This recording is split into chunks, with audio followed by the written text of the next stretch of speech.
Assalamualaikum warahmatullahi wabarakatuh. Alhamdulillahirabbil alamin. Wassalatu wassalamu ala asyrafil anbiya'i wal mursalin wa ala alihi wa sahbihi ajma'in. Amma ba'd. Alhamdulillah. Pertama-tama marilah kita panjatkan puji serta syukur kehadiran Allah Rabbul Alamin yang sampai hari ini masih memberikan nikmat kesehatan jasadiah dan kesehatan nafsiah pada kita, sehingga kita dapat melaksanakan perintah-perintahnya. Juga tidak lupa salawat serta salam marilah kita haturkan kehadiran Rasulullah Muhammad SAW beserta keluarga dan para sahabatnya. Semoga dengan menghidupkan sunnah-sunnah beliau seperti yang dilakukan pada malam hari ini, kelak kita akan mendapatkan syafaatnya di yaumil akhir kelak. Amin ya rabbal alamin. Hadirin sidang Yasin rahimakumullah, pada pembahasan tafsir surat Yasin yang bulan lalu sempat dibahas tentang ayat 21 sampai 29 yang sampai pembahasan tentang sebab-sebab yang menimbulkan su'ul khotimah dan husnul khotimah, di mana bulan lalu sudah kita bahas beberapa penyebab yang menjadikan seorang manusia itu menjadi su'ul khotimah atau akhir hidup yang buruk.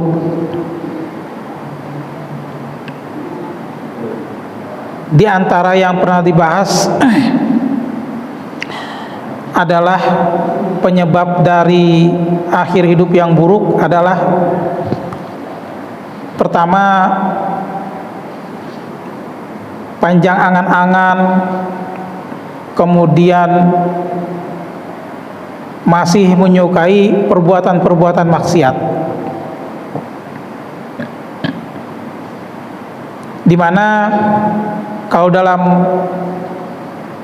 ayat yang lain Allah mengatakan apabila seorang manusia melakukan perbuatan dosa, maka pada saat itu akan ada satu titik hitam di dalam hatinya yang akan menutupi antara dirinya dengan hidayah yang Allah berikan. Semakin banyak perbuatan dosa yang dilakukan tanpa ada taubat, maka semakin banyak titik hitam itu yang akan menutupi hatinya. Lama-kelamaan hatinya akan tertutupi dengan noda-noda hitam karena perbuatan dosa tersebut, sehingga orang tersebut akan sangat jauh daripada hidayah yang Allah berikan. Bukan karena Allah tidak memberikan hidayah kepada orang itu, tetapi orang tersebutlah yang menghindari hidayah yang Allah berikan, karena banyaknya dosa yang dia lakukan tanpa ada perbuatan atau keinginan untuk bertaubat. Sehingga manakala ada seseorang yang meninggal dunia pada saat banyak perbuatan maksiat yang dia lakukan, maka itu adalah salah satu penyebab terjadinya su'ul khotimah. Begitu juga yang dibahas waktu itu adalah tentang perbuatan dosa, kemudian perbuatan yang lain, yaitu meninggalkan sholat. Meninggalkan sholat merupakan salah satu perbuatan dosa yang akan menyebabkan terjadinya su'ul khotimah. Tetapi yang harus digarisbawahi, perbuatan maksiat yang dilakukan oleh setiap manusia itu tingkatannya sama dengan perbuatan meninggalkan sholat.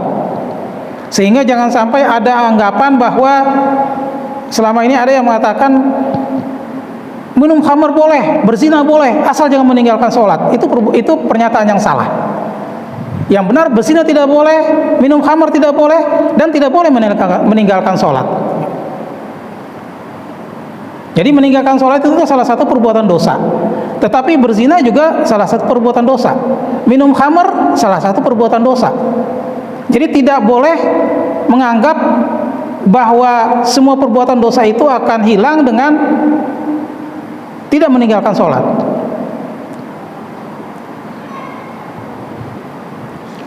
Hadirin sidang yang rahimakumullah, sehingga itu yang perlu menjadi bahan renungan bagi kita, karena apa yang kita lakukan pada hari ini, perbuatan yang baik yang kita lakukan tidak menyebabkan kita menjadi hamba yang akan masuk surga.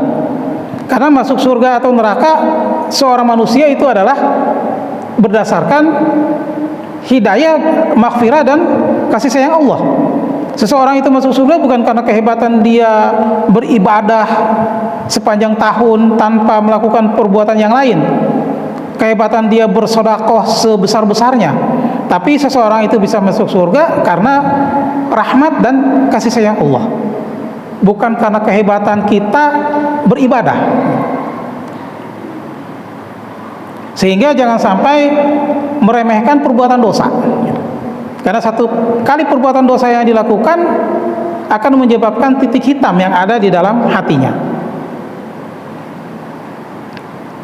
Hadirin sidang rahimakumullah, yang menyebabkan su'ul khotimah yang lain yang kemarin dibahas adalah bunuh diri.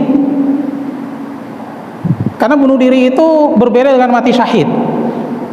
Jadi ada perbuatan apabila seseorang berperang di jalan Allah lalu dia meninggal, maka dia mati dalam keadaan syahid. Ya, seperti misalnya saudara kita di Palestina pada saat dia berjuang dan niatnya adalah untuk menegakkan lillah kalimatillah, maka dia akan mati syahid. Tetapi kalau bunuh diri tetap akan menjadi perbuatan yang dilaknat oleh Allah, dan tidak akan mungkin dia mati dalam keadaan husnul khotimah. Walaupun perbuatan itu dengan tujuan yang baik menurut orang tersebut. Karena kan hari ini beredar bahwa apabila kita melakukan bom bunuh diri dalam rangka menegakkan lillah kalimatillah, bunuh dirinya di depan di markas Koramil, nanti kita mati sekian 100 orang TNI mati, maka kita akan mati syahid. Ya, tetap itu adalah perbuatan dosa. Pada saat kita melakukan perbuatan bunuh diri, tetap akan berdosa. Karena banyak yang akhir-akhir ini yang terjadi seperti itu, seakan pada saat bunuh diri tetapi tujuannya untuk menegakkan lillah kalimatillah, maka akan mati syahid. Walaupun caranya salah. Bunuh diri di kantor polisi, di markas Polda gitu, markas Kodim gitu, bunuh diri. Tetap perbuatan itu adalah perbuatan dosa dan merugikan orang lain. Walaupun bunuh dirinya tubuhnya dilapisi bom, kemudian bom itu dilapisi dengan ayat Al-Quran 30 juz, tetap saja akan mati syahid, tetap saja tidak mati syahid. Karena yang pernah diriwayatkan di zaman Rasulullah ada sahabat yang sering berperang bersama Rasulullah. Dan kita tahu orang yang berperang bersama Rasulullah itu dijamin masuk surga. Tapi suatu ketika ada seseorang yang pada saat dia mau pergi berperang, Rasulullah mengatakan orang ini akan mati dalam keadaan su'ul khotimah. Maka sahabat yang lain mengikuti orang tersebut dalam peperangan. Ternyata dia begitu berperang dan terluka pada saat itu, lukanya sangat parah, dan saking tidak kuat menahan sakit karena luka yang dia alami pada saat berperang tersebut, orang tersebut bunuh diri. Maka berita itu sampai kepada Rasulullah mengatakan dia mati dalam keadaan su'ul khotimah. Sehingga bisa dibayangkan orang yang berperang bersama Rasulullah saja, kalau dia mati dalam keadaan bunuh diri, itu su'ul khotimah. Apalagi kita yang sudah 14 abad berlalu, mati dalam keadaan bunuh diri. Hadirin sidang yang rahimakumullah, itu adalah penyebab dari su'ul khotimah. Kemudian dilanjutkan dengan penyebab yang menimbulkan husnul khotimah. Yang pertama adalah ucapan ketika meninggal dunia adalah kalimat tauhid. Rasulullah SAW bersabda, barang siapa yang ucapan terakhirnya adalah la ilaha illallah, maka dia akan masuk surga. Hadis riwayat Abu Daud dan Al-Hakim.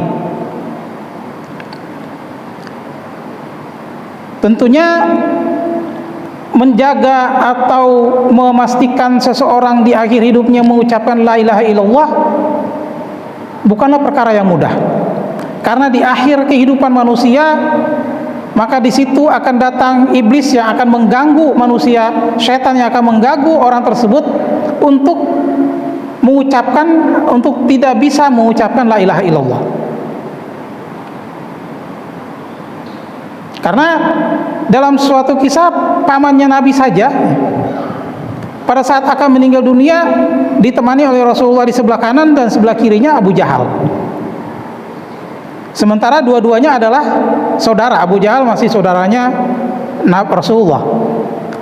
Di satu sisi Rasulullah melafazkan la ilaha illallah, kata Rasulullah, wahai pamanku, ucapkan la ilaha illallah, maka aku akan bertanggung jawab untuk meminta ampun atas dosa-dosamu di hadapan Allah.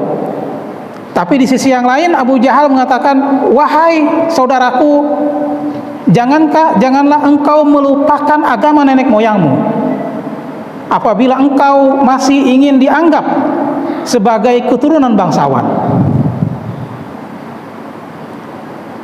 Sehingga tarik-tarikan antara ucapan la ilaha illallah yang disampaikan oleh Rasulullah dan ucapan untuk tidak mengucapkan la ilaha illallah yang selalu diajak oleh pamannya Nabi, Abu Jahal.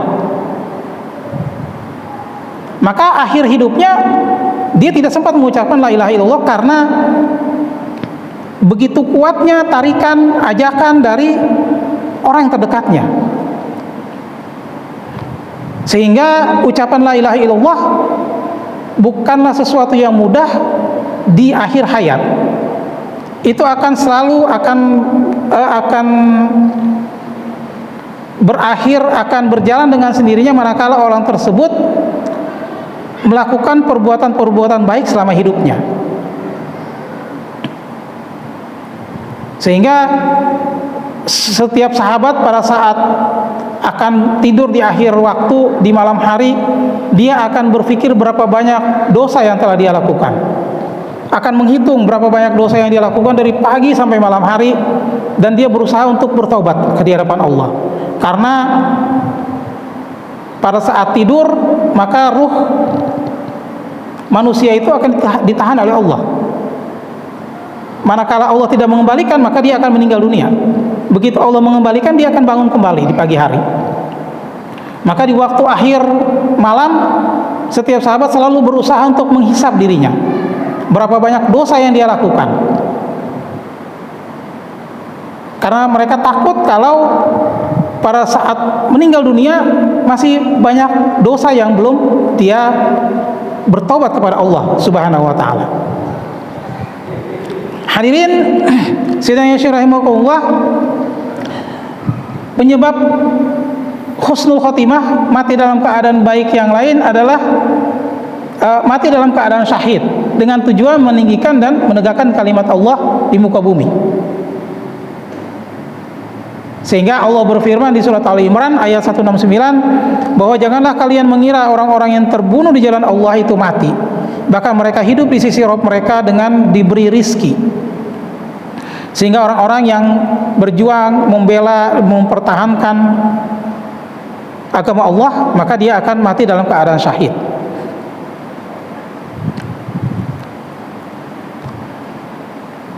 Kemudian yang lain adalah mati dalam keadaan berperang di jalan Allah atau sedang berihram ketika ibadah haji. Apabila orang yang sedang berihram lalu terjatuh atau sakit dan meninggal dunia pada saat itu, maka dia mati dalam keadaan syahid. Di salah satu hadis Rasulullah meriwayatkan, apabila seorang yang sedang berihram, sedang menunaikan ibadah haji meninggal dunia, maka kata Rasulullah, mandikanlah dia dengan air bidara, kafanilah dia dengan kedua bajunya. Jadi baju ihramnya tidak dibuka dan jangan ditutupi kepalanya, seperti halnya dia sedang berihram tersebut. Karena sesungguhnya ia akan dibangkitkan di hari akhir kelak dalam keadaan bertalbiyah. Hadis riwayat Muslim. Sehingga itu adalah salah satu bentuk kematian dalam yang husnul khotimah, kematian atau akhir hidup yang baik.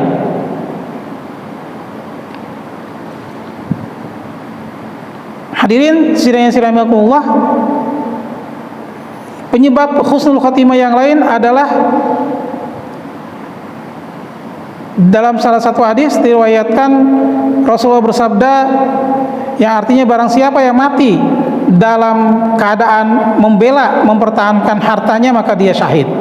Barang siapa yang mati karena membela keluarganya, maka dia syahid. Barang siapa yang mati karena membela agamanya, maka dia syahid. Dan barang siapa mati karena membela darahnya, maka dia syahid. Hadis riwayat Abu Dawud. Sehingga mati dalam keadaan membela agama, mati dalam keadaan mempertahankan diri, itu adalah masuk dalam keadaan husnul khotimah. Jadi itu adalah beberapa bentuk husnul khotimah. Di samping itu juga penyebab husnul khotimah yang lain adalah Rasulullah SAW bersabda, orang-orang yang mati syahid ada 7 macam.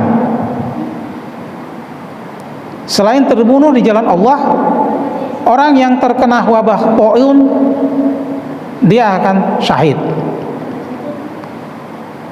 Kalau ta'un pada saat itu dikondisikan hari ini ya seperti kemarin masa Covid ya.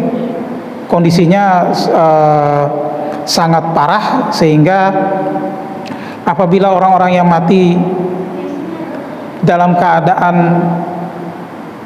terkena wabah penyakit yang parah tersebut, ta'un atau Covid dan lain-lain, maka dia dikategorikan maka masuk dalam keadaan syahid. Begitu juga orang yang tenggelam pada saat berlayar, kemudian yang mempunyai, kalau di hadis itu ada 7, jadi ta'un, yang tenggelam pada saat berlayar, kemudian yang penyakit radang paru-paru gitu, mati karena, kemudian orang yang terbakar dan terkena bencana, juga wanita yang mati karena melahirkan, atau dia akan mati dalam keadaan husnul khotimah.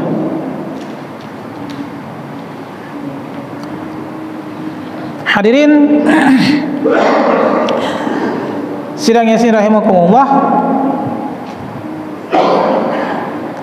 itu adalah beberapa hal yang bisa menjadi bahagian renungan bagi kita untuk selalu berusaha memperbaiki amal ibadah kita, selalu berusaha untuk bertobat apabila kita melakukan perbuatan dosa. Jangan sampai meremehkan perbuatan dosa sedikit pun, karena dosa, jangan sampai ada istilah orang yang kalau di pengamen, kalau kita naik bis itu kendaraan umum, ada yang lagunya itu muda foya-foya, tua kaya raya, mati masuk surga. Itu kan lagu hayalan.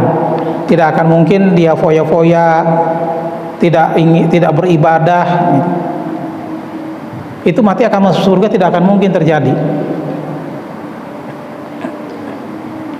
Karena kalau dalam kisah para sahabat itu, Abu Bakar, Umar bin Khattab yang sudah sedemikian besarnya membela Rasulullah, berperang bersama Rasulullah, hidup bersama Rasulullah, bahkan betapa luar biasanya sahabat yang melindungi Rasulullah pada saat berhijrah di satu gua gitu. Tapi mereka yang sedemikian besar ibadah yang dia lakukan, sudah melindungi Rasulullah saja, setiap malam selalu merenung, takut akan dosa yang dia perbuat.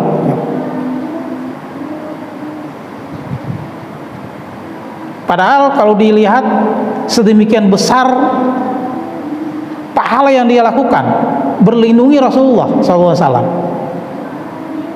Belum lagi seorang sahabat yang selalu menyumbangkan hartanya di jalan Allah. Seluruh hartanya dia sumbangkan untuk kepentingan jihad bersama Rasulullah. Tetapi dia masih takut dengan hartanya dia tidak bisa masuk surga. Sehingga bagi kita umat Islam yang hidup jauh setelah 14 abad kemudian, harus selalu berusaha untuk mengembalikan, untuk selalu berintrospeksi